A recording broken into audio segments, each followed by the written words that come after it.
Hey guys, what is up? It's Dusty here, and welcome back to another episode of the Daily Crypto News. And guys, you might not know it, but crypto regulation is at a crazy point right now. Take a look at this article as an example. The Fed's Brainerd says crypto needs regulation now before it becomes so big that it threatens the financial system. But there's actually a couple of articles that come together with this. And how does that all tie together? Well, it mostly involves the fact that right now they are reporting because of the executive order that was placed a little bit earlier by Biden, obviously. I'm trying to look exactly where I have it right now.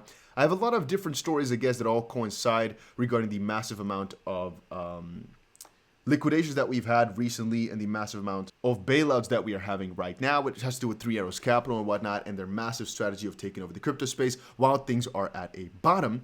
But taking a look, Fed's Brainerd calls for sound regulation of crypto financial system to be established now, which is, once more, if we check it out here, according to what was proposed by Biden earlier, U.S. Treasury delivers crypto framework to Biden as directed in the executive order. I find it crazy, actually, that this order was placed in March already. Time flies when you're having fun, you know?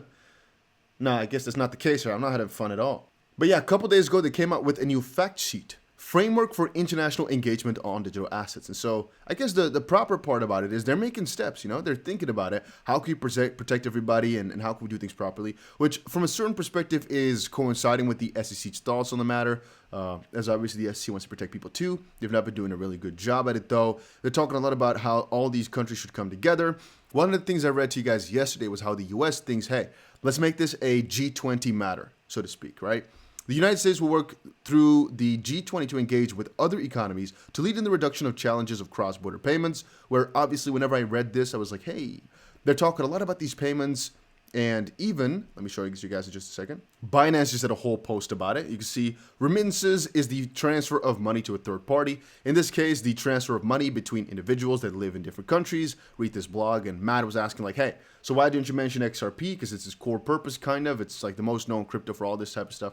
And whenever I was thinking about it, I'm like, hey, wait a minute. One of the things they're really excited about or talk a lot about is these cross-border payments, which one of our cryptos plays a big role in. And it's funny that that is mentioned then in a framework like this regarding digital assets and how they're going to be working on that with all these different countries together. Nonetheless, I think one of the good parts about all this is the fact that they're trying to work as a group with other countries, because most countries other than US has been relatively open towards, for example, crypto like XRP. I think only the US, is the only place where it's been kind of conservative or kind of like, we'll see. Even Canada, I guess UK, UAE, all these. Well, was it okay? What happened? Yeah, a little side note, guys. I'm on my road trip of Europe. But I forgot one cable, so I'm going to have to buy a new cable. But that's to connect my, you can see, to connect my iPad to the laptop. And if you don't have that cable, it very often is really laggy. So, but it's not hot here. It's like the connection is spotty. And this is my second screen that I'm using it for. Right now I'm on Sardinia, though. So I'm not sure if there's an Apple store here or like a good proper store. I'll find one in a couple days. I'm trying some stuff, though. I'm now trying a different cord. Maybe this will work. Maybe it won't. We'll see what happens, though. But you guys understand the whole system, right? Where I'm like, well, we're making steps at least, even though these are not the bullishest of steps just quite yet. We are making steps, and I mean, it's in the right direction. All right, let's just go like that. And the fact that she's saying we need to do this now, before it's become too big of a threat to the financial system, it shows the real fear that they have in this tech, right? And to me, it is always regarding XRP as well. Then again, I sometimes disagree with my own thoughts because, well, you can't really be afraid of XRP when they want to work with you. So she's more so talking about the entire financial system being overthrown. But what cryptos are we talking about then? Just a Bitcoin as a taking over everything? But even then, I'm like, how can she see it as such big of a threat? Except when she's talking about Bitcoin or some cryptos in that nature that just want to fully change everything that we know. Maybe she's talking about the fact that if these cryptos get more popular, a CBDC will not be useful anymore, or the fact that people get their own power back, or why is this crypto financial system, why is this crypto financial system a bad thing? How is there harm to the current financial system? I don't understand that part just quite yet. And to that same regard, Rockefeller International chairman expresses confidence in Bitcoin's comeback. Like we all do, right? We all believe crypto will come back a lot harder than it has fallen. If you don't believe that, I guess you should kind of go hide out with Three Arrows Capital's founders, because apparently the two co-founders have fled Singapore, allegedly, right? Allegedly, they have left Singapore We don't know. Maybe they're going to one of their different offices. They've been around for like a decade or so. They know their way around the world. So most likely they have a lot of offices around the world. It could very much be so, right? Don't think this is just a fleeing because they're too afraid for repercussions. Even though they lost billions of dollars, and it's definitely not a nice time they're having right now. It's not the end of the world, right? This what they are going through right now. A lot of people hate them for sure, but it could have been way worse. Look at Do Kwon, right? Do Kwon literally, allegedly scammed all of us with a lot more money, and nothing happened to him. So that's what I'm thinking. Most likely they'll be completely fine. He might want to flee Singapore for the repercussions. I'm not sure what they had. They didn't have anything over in Dubai, if I remember correctly, because that would have been very annoying if they went defunct in there. But apparently he might be moving to Dubai though from Singapore. Apparently his mansion was 35 million Singapore dollars. Oh, sorry guys, it was actually $35 million in a Singapore mansion. I was like, hey, well, but okay. To a complete, I guess, opposite of what I just said regarding Faith and Rockefeller and what they have, Kevin O'Leary, one's massive crypto panic event incoming, predicts much of the industry will be wiped out. So there's one very important thought to share right here, and that is 95% of the crypto will not survive over the next 10 years. But more importantly, I think the cryptos will stay around in the sense that they will be there. They'll not be completely, quote unquote, gone. They'll just not be as great or in the top 10 anymore, and they'll slowly fade out. So what we saw, for example, with EOS is it used to be one of the best cryptos, number 8 or number 6, I don't remember. Now, where is it? Nowhere. Tron, one of the best cryptos in terms of ranking. It's slowly fading to obscurity. Litecoin, one of the best cryptos at once, slowly fading into obscurity. Bitcoin Cash used to be way higher up in that ranking, slowly fading to obscurity. And that's mostly the fate that a lot of these cryptos will go through. He's, however, more so talking about the fact that there's going to be a lot of liquidations or a lot of even more bailouts. Yeah, regarding those bailouts, take a look at this. Investors lament potentially lost millions on Voyager bankruptcy. You cannot lie. Most likely, a lot of funds are in some I'm seeing some lag. Whenever I see lag, I'm trying to take that camera off to prevent people from cringing too hard after, I'm not so sure why it's lagging, to be honest, because it's not hot here at all. So maybe the laptop is just broken, or it's that cord problem. Maybe. But to continue on, one of the things that we might see a lot of is because some are going bankrupt, that multiple different funds will go bankrupt. That's like kind of like a domino effect.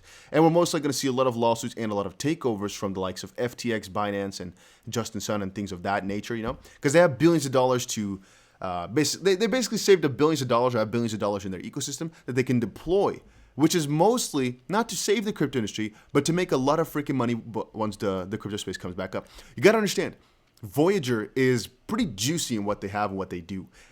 It would have been a dream for FTX to acquire them at the price in which they might acquire them right now. You might be thinking like, oh, but FTX apparently, if they would have bought it, it would have been going bad. No, if, for example, FTX really did buy something like Voyager earlier, most likely would never go bankrupt because, well, FTX is kind of like unlimited money, if you know what I mean. But the same thing kind of goes on. FTX wants to expand like crazy. They know the crypto space is here to stay. So they just look for really proper deals for companies that are already established, because right now you can get an 80% discount on companies, not just their crypto tokens, but the entire company itself. And they have a lot of money saved up, so they're going to use that. Again, crypto bailouts has begun. This is the only way. This is a good thing for them, and this is a good thing for the crypto space. Even though it makes for more centralization, which is not so good, it also makes for more certainty over longer periods of time. Because, well, these guys have basically infinite money as of this point. So the moment that they control something, there's a very small chance of them not surviving, unless there's some really big scandal. But even then, the amount of money that Binance can get to, or for example, a player like FTX with Alameda and everything can get to, so many billions upon billions of dollars. If they really try their hardest, I think it can easily pull $30-40 billion somewhere if they really try. If that's not enough to save something, then I don't know what we're talking about. Point being, no, I even think if they really want to, they can pull more than that even. Not for maybe one instance, but if you guys understand what I mean. Like the power and access that Binance has as the biggest crypto exchange in the world, or FTX has with everything that's under their belt, so to speak. They have a lot of power to make things right, I guess. A little side piece of news. Crypto whales loading up on Matic as Redditor's NFT avatar marketplace launches on Polygon. Yeah, it's a little side note. Not so sure how this is relevant to the rest of the story, but yeah, if you're wondering why Matic is being bought right now, why people are so excited about it, there's a lot of different reasons why people are excited about it, but I would say one of the main reasons people are buying it right now is indeed because a lot of things are built on Polygon nowadays, They want to be connected with the Ethereum ecosystem, but it's too freaking expensive, so they choose Polygon, which is a very logical choice. Reddit just went for that choice as well, and so it's going to be the NFT avatar marketplace that launches on Polygon. Well, it's a pretty big use case for Polygon, right? So people are surely excited about that, which is logical. All right, guys, and last but not least, if you did not press the like button just quite yet, a link is going to be... Wow, what do you mean link down below? Make sure you press that like button if you enjoyed the video. I appreciate it a ton, and I'll see you guys again in another crypto video later today.